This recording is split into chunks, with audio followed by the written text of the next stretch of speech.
Bonjour à toutes et bonjour à tous. Dans quelques instants, nous vous proposerons une conférence destinée à vous aider à bien vous orienter lors de la prochaine rentrée. Cette conférence a été diffusée en direct lors du Salon de l'étudiant 2021 et enregistrée pour vous permettre de la revoir aujourd'hui. Elle répond à la plupart des questions que vous pouvez vous poser. Si d'autres questions subsistent, vous avez la possibilité de contacter les équipes pédagogiques lors des temps forts comme les journées portes ouvertes ou de contacter le SUAIO, Service universitaire d'accompagnement, d'information et d'orientation, dont les coordonnées se trouvent sur le site internet de l'université www.unif-lille.fr, rubrique formation. Bon visionnage. Bonjour à toutes et à tous et bienvenue sur cette conférence de l'Université de Lille consacrée aux études en art. Donc cette conférence est organisée dans le cadre du Salon de l'étudiant 2021, une édition qui se déroule en virtuel en raison de la crise sanitaire que nous connaissons tous. Pour les études en art, je suis accompagné de Raphaël Gomérieux, qui est directeur du département art et qui va vous présenter durant 15 minutes environ les études en art, suivi des réponses à vos questions. Pour poser vos questions, c'est très simple. Vous pouvez les poser sur le chat de YouTube qui se situe à droite de votre écran ou en dessous si vous êtes sur un téléphone. Posez-nous vos questions, c'est le moment de les poser. On est en direct et on pourra y répondre. Je passe tout de suite la parole à Monsieur Gomérieux qui va vous présenter les études en art. Merci Gauthier, merci à tous d'être présents en tout cas sur les réseaux pour nous écouter, pour entendre parler donc du département art et des études en art. Alors le département art, c'est un département qui appartient à la faculté des humanités de l'Université de Lille et qui contient 5 grandes disciplines. Alors ces disciplines artistiques se distinguent, il y a art plastique et visuel, il y a études cinématographiques, études en danse, études théâtrales, musique et musicologie. Ça, c'est les 5 grandes disciplines qui fondent ce qu'on appelle la licence art, qui est une mention qui contient plusieurs parcours, 9 parcours reliés à ces 5 disciplines. Dans ces 9 parcours, on a des parcours qui sont notamment des parcours conventionnés, avec des écoles comme le SMD par exemple, ou le CFMI, alors j'y reviendrai peut-être plus tard, et qui permettent aussi donc, des partenariats avec d'autres écoles. Ces différents parcours ne sont pas tous localisés au même endroit, mais ça c'est important de le savoir, je pense. 4 parmi les 5 sont sur Pont-de-Bois, sur le site de Pont-de-Bois à Villeneuve-d'Ascq. Ce sont études en danse, études cinématographiques, musique et musicologie, et puis études cinématographiques, études théâtrales. Et puis un autre est délocalisé sur le site de Tourcoing, c'est art plastique et visuel. Donc on a vraiment des possibilités de parcours assez variées, avec parfois des mutualisations.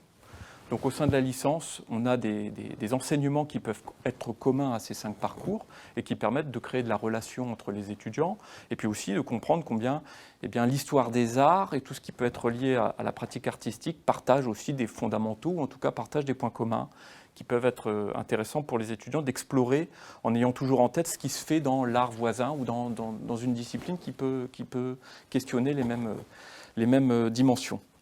Alors la particularité des études en art, c'est d'être très lié à l'articulation entre la pratique plastique et puis la théorie et l'histoire des arts ou l'histoire de l'art. On s'intéresse vraiment aux choses selon 2 points de vue. Ce qui est vraiment notre spécificité, c'est d'inviter les étudiants à ne pas être uniquement dans une approche théorique de l'art, même si elle est très utile et même nécessaire, mais on se positionne du côté du spectateur, on se positionne du côté de ce qu'on appelle le récepteur, on pose des questions de l'ordre de l'esthétique, etc. Mais on complète ça avec un regard qui va être aussi du côté de l'artiste, du côté du producteur, du côté de l'atelier. Voir aussi comment les choses se font de près. Et ça, c'est une caractéristique qu'on retrouve pratiquement dans tous nos parcours. Je dis pratiquement parce que, évidemment, les choses sont à différents degrés, il y a différentes philosophies, différentes pédagogies qui sont mises en place. Mais par exemple, en art plastique, on a vraiment une articulation presque de l'ordre de 50% pratique, 50% théorie. En cinéma, c'est un peu plus théorique, mais on a aussi, les étudiants sont invités ponctuellement à suivre des professionnels sur le terrain pour voir les métiers liés au cinéma et le voir avec un regard toujours, soucieux de voir les choses de l'autre côté du miroir, de comprendre comment, sur le plan sensible, une œuvre est produite, pour mieux, après, instruire un discours sur celle-ci et puis aussi, pourquoi pas, pour développer une pratique personnelle qui est celle de l'étudiant. Et ça aussi, c'est un point, à mon sens, important des études en art et qui les distingue sans doute d'autres types de filières liées à la question artistique. C'est ce souci que nous avons dans beaucoup de nos parcours, eh bien, d'inviter les étudiants à avoir une pratique personnelle, en tout cas à développer des appétences, des goûts pour le faire, des goûts pour les dimensions sensibles liées à la création artistique. Ça ne veut pas dire qu'on tient à en faire des artistes, ce n'est pas notre rôle non plus premier, de dire, pour ça il y a des écoles d'art type Beaux-Arts qui sont spécialistes de ça, mais il n'empêche qu'il y a parfois de nos étudiants qui deviennent artistes, et puis surtout on développe cette sensibilité qui permet ensuite d'être réinjecté dans le regard porté sur les œuvres qui sont dans les musées, mais aussi celles qui sont donc sur les espaces scéniques différents et variés auxquels nos étudiants peuvent être confrontés. Voilà pour les grandes lignes de nos formations. D'accord. Je ne sais pas si vous avez des questions. Pour l'instant, il n'y a pas de questions. On rappelle à nos internautes qui peuvent les poser en ligne sur le chat de YouTube. Par contre, c'est vrai que vous parliez aussi tout à l'heure un peu de la répartition pratique théorique. Et vous avez des partenariats avec des structures C'est ça. Alors, effectivement, au-delà des 5 grands parcours de licence art, qui sont donc ceux que j'ai nommés tout à l'heure, qui sont des parcours vraiment construits au niveau de l'Université de Lille et exclusivement portés par l'Université de Lille, on a à côté de ça 3 ou 4 parcours conventionnés, dits conventionnés, qui partagent certains enseignements de cette licence construite à l'Université de Lille, mais qui en même temps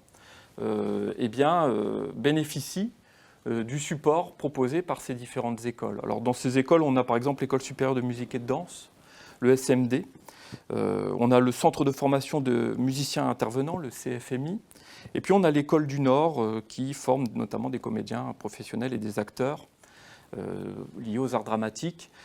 Alors, je tiens à préciser déjà que si vous souhaitez rentrer dans ces parcours un peu plus spécifiques et conventionnés avec une école d'art, il convient d'abord d'avoir passé un concours et être admis par ces écoles. Et ensuite seulement, vous pouvez prétendre entrer dans le parcours universitaire qui est lié. Pour les autres parcours que j'évoquais tout à l'heure, on est là sur une entrée qui se fait via Parcoursup. Donc avec des prérequis qui sont demandés, qui peuvent être variables d'ailleurs selon les parcours. Hein.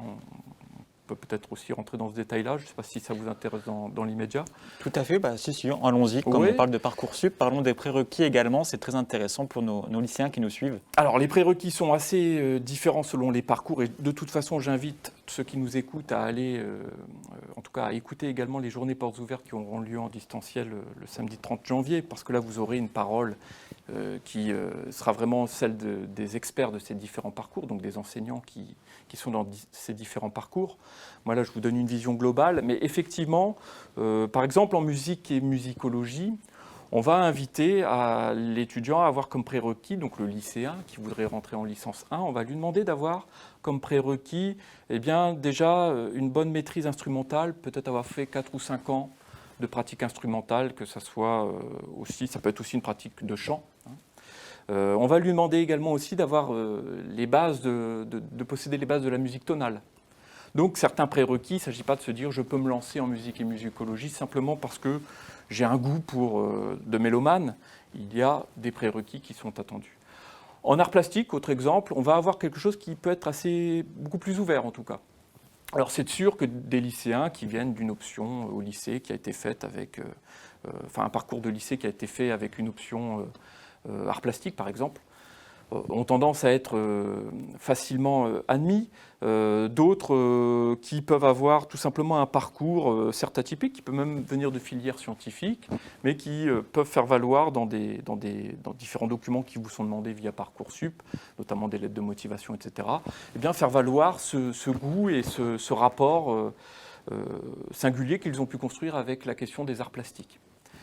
En danse, en théâtre, sans en faire quelque chose qui va verrouiller l'accès, on apprécie effectivement le goût pour le faire, le goût pour une pratique qui approche le geste dansé, qui en tout cas s'intéresse à cette dimension dont je parlais tout à l'heure de l'atelier, en tout cas du studio là pour le coup, et donc de voir les choses aussi à travers une pratique, mais qui encore une fois n'est pas une pratique nécessairement érudite, n'est pas forcément non plus une pratique très poussée, mais qui au moins qui montre ce goût de l'étudiant d'aborder le domaine artistique qui l'intéresse selon ces deux aspects, toujours à la fois celui d'un lecteur et aussi celui de quelqu'un qui va pratiquer cette discipline. Bon, voilà pour quelques exemples de conditions d'accès, et notamment via Parcoursup. Alors on parle pas mal de pratiques déjà, peut-être avant d'arriver dans la licence. Par contre aussi, une question qui intéresse souvent aussi nos lycéens, c'est de savoir s'il y a des stages pendant le cursus. Alors effectivement, en licence, on a différents stages qui peuvent avoir lieu selon les parcours qui sont choisis. Alors avec toujours, dans l'idée de la construction de nos maquettes, une forme de pré-professionnalisation qui se fait progressivement. Donc très vite, souvent dès la licence 2, on invite les étudiants à se positionner, alors non pas définitivement, là aussi il ne faut pas s'inquiéter, c'est davantage une manière d'aller picorer, voir ici et là tout ce qu'il est possible de faire dans la poursuite d'études notamment, et donc dans son projet professionnel à venir. Mais au sein de ces propositions de poursuite d'études, en tout cas, on inscrit déjà dans la maquette de licence 2 et de licence 3 des occasions de stage qui peuvent être faits dans des écoles professionnelles, par exemple, qui peuvent être aussi dans des institutions. Alors là aussi, tout dépendra du parcours. On peut aussi faire un stage, par exemple, dans un musée, dans une galerie. On peut faire un stage dans une école, si vous êtes intéressé par les métiers de l'enseignement, que ce soit les métiers de l'enseignement au primaire, où on sait que les étudiants qui sortent de licence art sont souvent très bien reçus, très bien appréciés par les formateurs ce qu'on appelle les masters MEF. Pourquoi ? Parce qu'évidemment, la maîtrise de quelques arts, est quelque chose de très important dans l'éveil des jeunes enfants. Donc, voilà, très tôt, vous pouvez avoir accès à ce type de stage, mais aussi des stages dans l'enseignement du secondaire, par exemple, pour ceux qui s'intéresseraient, notamment, je pense aux futurs étudiants d'art plastique ou de musique et musicologie, qui s'intéresseraient à l'enseignement en collège et lycée de ces disciplines. Bon, voilà, c'est des possibilités, des opportunités. Il y en a sans doute beaucoup d'autres que j'oublie. Mais je pense que les collègues au JPO ne manqueront pas de repréciser tout ça et de montrer la richesse finalement du parcours qui se fait à la carte. C'est vraiment une des idées qui ressort de nos maquettes et des nouvelles maquettes qui ont été mises en place. C'est cette idée de préparer réellement à un projet professionnel avec toutes les singularités qui peuvent être celles que offrent les différents parcours de nos formations. D'accord, super. On parle pas mal des journées portes ouvertes aussi. Je vais me permettre de rappeler un petit peu le concept des portes ouvertes. Donc cette année, ce sera en virtuel. Ne venez pas sur les campus. Ce sera le vendredi 29 janvier et le samedi 30 janvier 2021. Un site déjà pour tout connaître sur ces JPO et dès les prochains jours connaître le programme, c'est jpo.unif-lille.fr. On va continuer un petit peu cette présentation. Je rappelle aux internautes aussi que vous pouvez nous envoyer vos questions en direct sur le chat de YouTube. On est là pour y répondre, nous sommes en direct. Après ma licence, j'ai envie de continuer. Quel type de master s'offre à moi ? Alors, quand vous avez une licence, vous avez donc un Bac+3, ce qui vous permet déjà potentiellement de prétendre à différentes débouchés qui ne sont pas forcément liés à la question des arts. Mais si vous souhaitez toujours poursuivre dans cette question liée aux arts, on a ici à l'Université de Lille un Master Art qui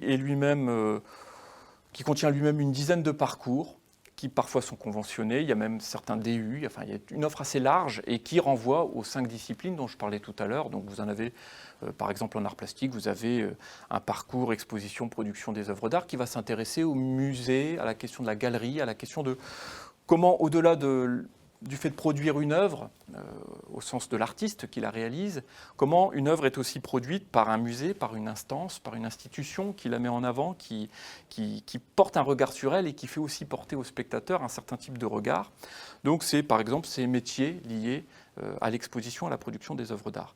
On a d'autres masters qui vont être beaucoup plus liés à la pratique personnelle de l'étudiant, et qui vont inviter les étudiants à développer les compétences qu'ils ont pu mettre en place dans différents ateliers au cours de leur licence. Avoir aussi un intérêt pour la recherche. Les masters invitent, ce master art en particulier, ces différents parcours, invitent à une réflexion qui donne lieu souvent à un mémoire.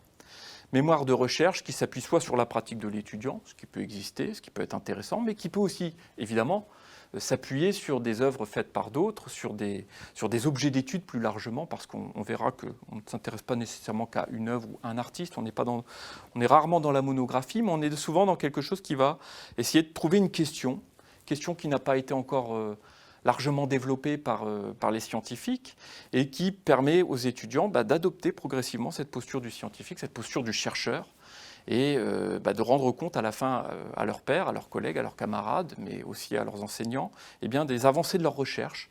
Et ça permet ensuite, et évidemment pour ceux qui ont vraiment le goût pour la recherche chevillée au corps, d'aller vers des études de 3e cycle et de doctorat.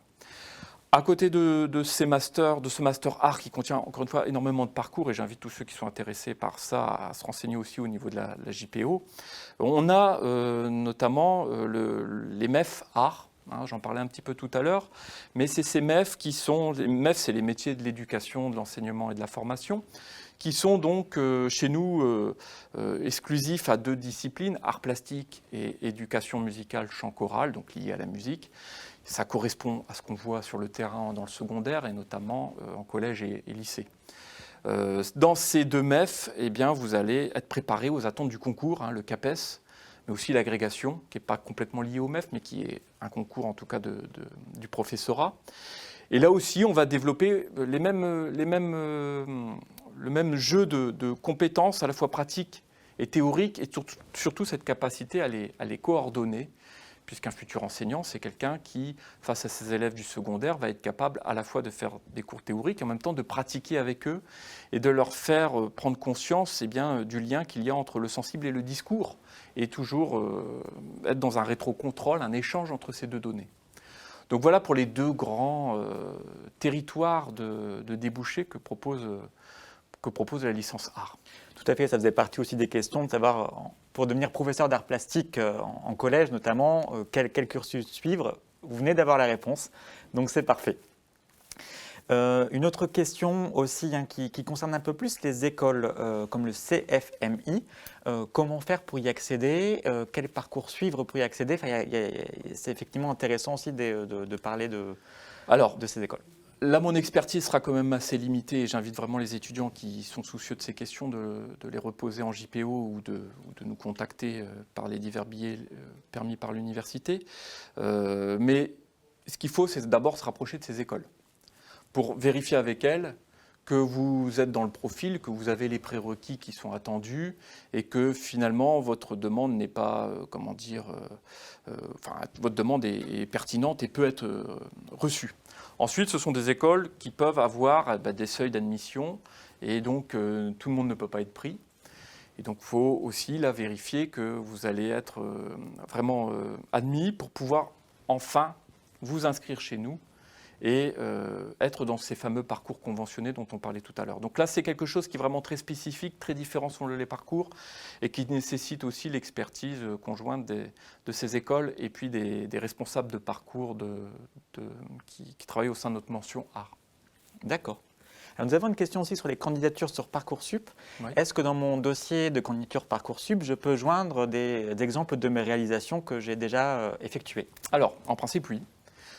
On a souvent eu des difficultés parce que la numérisation des données a fait qu'il n'est pas forcément évident de rendre compte d'un book ou de quelque chose qui peut renvoyer à l'image, mais de plus en plus les lycéens sont aguerris quand même à la création de PDF.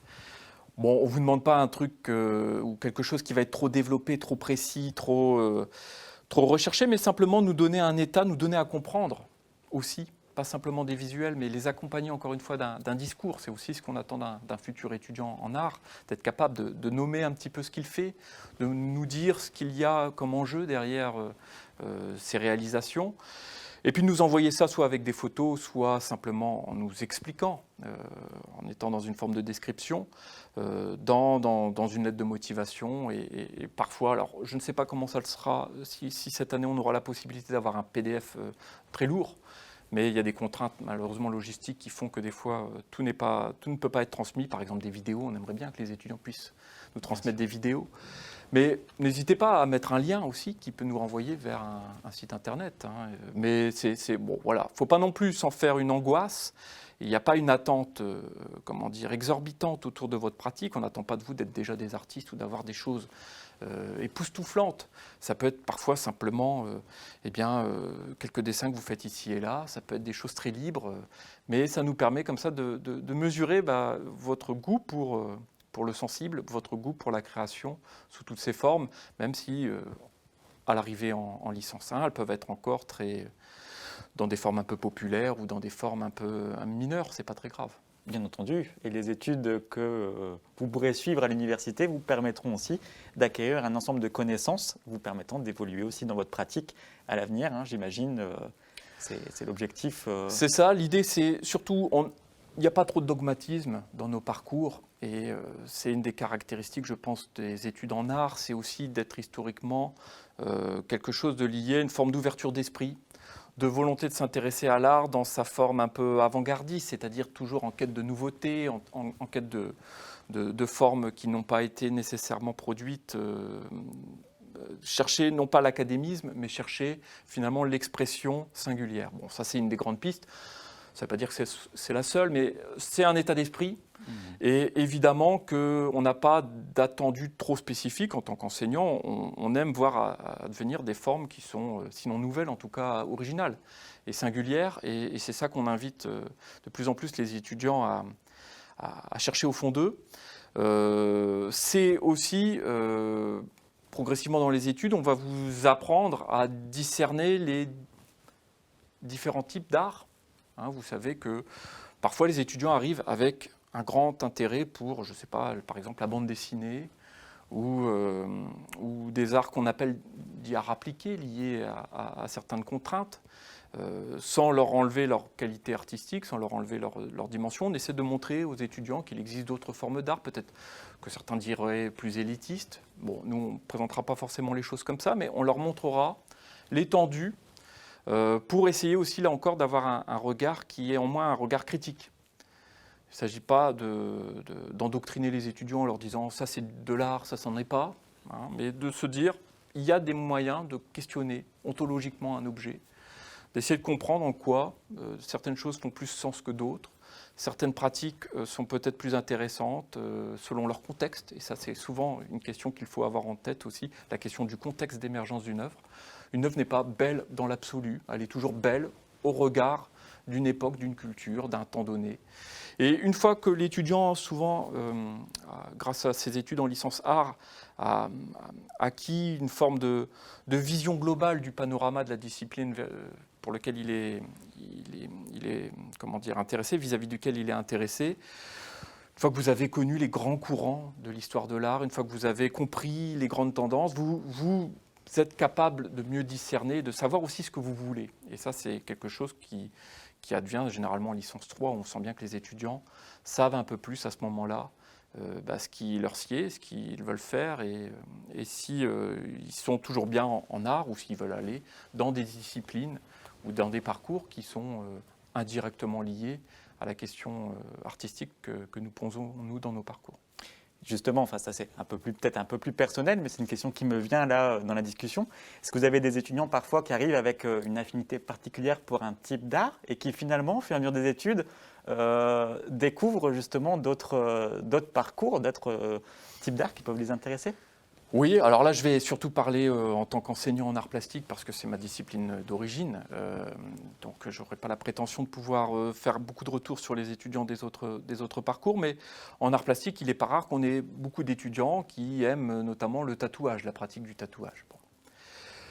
Nous, non pas qu'on ait un regard sceptique là-dessus, on est très ouvert, mais c'est vrai qu'on essaie de leur faire se poser des questions pour savoir à quel moment on est dans une pratique qui va être une pratique soit de loisir créatif, soit de communication visuelle, soit en tout cas liée à la question artistique, mais qui n'en fait pas le nerf, et voir progressivement vers où ça peut les mener, et peut-être justement réinterroger ces pratiques du tatouage, mais pour les mettre en forme de manière plus muséale ou plus liée à la question des arts plastiques et visuels, par exemple. Voilà, ça c'est un cas. Mais il y aurait autant presque de cas de figure qu'on a d'étudiants, parce que chaque étudiant, pour discuter avec eux en atelier, on est souvent dans un rapport aussi au cas par cas, et c'est ça aussi la force des ateliers, c'est qu'on est en plus petits groupes, et donc on peut prendre un peu plus de temps avec chaque étudiant, surtout au fur et à mesure de la licence, mieux apprendre à les connaître. Encore une fois, il ne s'agit pas de les dévier de leur goût, mais simplement de leur montrer qu'il existe d'autres choses et puis d'essayer qu'eux-mêmes se positionnent par rapport à tous ces possibles, toutes ces offres et tout ce qui fait le monde de l'art et de la culture dans son ensemble. Et quelle est la taille à peu près des ateliers Alors, si on prend le site délocalisé de Tourcoing qui accueille art plastique et visuel, les ateliers sont des grands ateliers, en même temps tout est relatif, mais ce sont des ateliers avec des tables d'à peu près 2 mètres carrés qui permettent aux étudiants, notamment dès la licence 3 où les groupes sont plus petits, eh bien, d'avoir des bonnes conditions de travail, de pouvoir apporter du matériel, de travailler sur place et donc être vraiment dans un rapport où l'enseignant va pouvoir, avec l'étudiant, nommer ce qui est en train d'advenir et puis infléchir plus ou moins sur la forme de ce qu'on produit. Si on prend le site de Pont-de-Bois, on a différentes salles qui peuvent être dédiées, notamment des salles en musique, qui peuvent être dédiées à des pratiques, par exemple à la musique électroacoustique. Donc on a un studio de musique électroacoustique que les étudiants peuvent réserver et ils peuvent, à côté des cours ou même pendant les cours, ça dépend, eh bien venir pratiquer sur des logiciels de MAO, de musique assistée par ordinateur, etc. et de travailler des configurations de son dans l'espace, etc. Bon, bref, il y a différentes possibilités qui sont offertes. En danse, on a évidemment des salles qui peuvent accueillir la pratique scénique. Et puis on a aussi un théâtre indirectement lié au département art, mais dont on bénéficie, qui nous permet là vraiment de mettre en place des représentations avec un public qui lui est assis, etc. Bon, une scène de théâtre comme on l'imagine. En danse, on a un studio de danse qui permet aux étudiants effectivement de pratiquer la danse et puis donc d'être dans l'étude du geste dansé. Donc c'est quelque chose qui vraiment va permettre au maximum aux étudiants, là encore, de se confronter et de voir aussi parfois des professionnels venir présenter des choses. Et donc ce sont des lieux souvent qui sont appréciés par les étudiants parce que forcément ça nous change de la salle de cours qui existe aussi, ou ça nous change de l'amphi qui existe aussi par ailleurs, pour tous ces cours théoriques dont je parlais tout à l'heure, mais qui permettent comme ça d'être dans un rapport, encore une fois, un peu avoir le sentiment de voir les choses de l'intérieur, d'être dans les coulisses, d'être sur scène, d'être à l'endroit où, en tout cas, la genèse de l'œuvre a lieu. En tout cas, une partie de sa genèse. Écoutez, c'est très intéressant en tout cas, et on voit que l'Université de Lille dispose aussi des outils pour favoriser les apprentissages dans de très bonnes conditions. Pour terminer, je vais vous poser une petite question un petit peu pour nos lycéens qui nous regardent. Quels conseils vous pourriez leur donner pour choisir au mieux leur orientation aujourd'hui? Le conseil pour les études en art, je dirais, c'est effectivement de bien comprendre l'offre. On a la chance en France, encore aujourd'hui, d'avoir une offre assez large qui va des écoles d'art spécialisées. Je parlais des beaux-arts tout à l'heure, mais qui concerne plus la question des arts plastiques. Mais on a aussi les conservatoires en musique, on a des équivalents pour presque chacune des disciplines dont je parlais. On a aussi l'histoire de l'art qui existe et qui est très intéressante et qui est offerte aussi à l'Université de Lille. Les arts plastiques, la danse, comme on l'enseigne ici, les études en danse, l'étude théâtrale, études cinématographiques et musicologie, ont comme point commun ici, dans les études en art du département art, d'avoir cette articulation. Et c'est ça, je pense, qu'il faut retenir. Si c'est ça qui vous intéresse, cette dimension à la fois sensible et théorique, être à la fois tantôt spectateur, tantôt du côté de la théorie, de ceux qui regardent les œuvres, du côté de la réception, du côté de ce qu'on appelle l'esthétique, et puis être tantôt du côté de ceux qui produisent, de ceux qui donnent à voir les œuvres, du côté davantage de ce qu'on peut appeler la poétique, pour prendre un terme un peu barbare, mais qui sont des termes qu'on étudie ensuite avec les étudiants dans nos parcours, eh bien, c'est vraiment ce genre de parcours qui me semble être les mieux désignés. Si vous avez cette appétence pour le faire, et puis la théorie à la fois, c'est vers nos parcours qu'il vaut mieux se lancer. Très bien, merci beaucoup Monsieur Gomérieux pour ces présentations et l'ensemble des réponses aux questions. Donc merci infiniment. Merci aussi à tous les spectateurs qui nous ont suivis. Et merci bien évidemment aussi à la technique qui nous permet d'assurer ces retransmissions en direct et à toutes les équipes d'organisation de l'université. Je vous rappelle les dates des JPO, donc c'est 29 et 30 janvier, vendredi et samedi, donc vendredi 29, samedi 30 janvier 2021, en virtuel bien entendu. Et vous pouvez avoir tous les renseignements sur le site jpo.unif-lille.fr. Pour ne rien rater de l'actualité de l'Université de Lille, les réseaux sociaux, Instagram, Facebook, Twitter, on y est. Rejoignez-nous, abonnez-vous et bonne soirée. Au revoir. Nous vous remercions d'avoir visionné cette conférence et nous espérons qu'elle a répondu à vos questions. Si certaines subsistent, les équipes de l'université restent à votre disposition. N'hésitez pas à les contacter lors des temps forts comme les journées portes ouvertes ou par le biais du SUIO, Service universitaire d'accompagnement, d'information et d'orientation, dont les coordonnées se trouvent sur le site internet www.unif-lille.fr, rubrique formation. Et pour suivre toute l'actualité de l'université, rejoignez-nous sur les réseaux sociaux. Bonne journée et à très bientôt à l'Université de Lille.